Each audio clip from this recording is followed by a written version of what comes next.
Redskins all day. Redskins. Let's go. Jordan's rolling with the Commanders -6.5. Cowboys stink in his book. Cowboys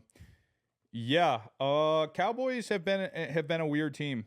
They kind of like got me back on their train after like falling under the radar, and then they kind of played really good in prime time against the Bucs and beat them in a game that the Bucs needed to win.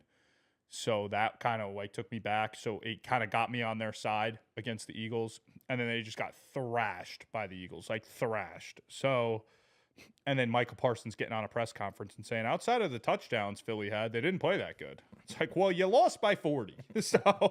So yeah, I mean, besides all the touchdowns a team scores, they didn't play that good. That's the dumbest statement I've ever heard. I just feel like you never know what version of Cooper Rush you're going to get. That's true.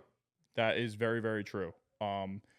Cooper Rush is the definition of a good backup quarterback, a guy who at times can play really well, but the reason he's not a starter is because all the times he plays like shit. Yep. So in this case, I'm going to stick with my guy here. I think he's going to finish the season strong. They want to go into the playoffs on a good note.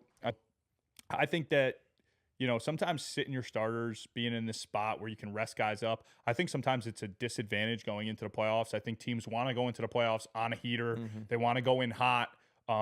Washington doesn't want to play the Eagles in round one.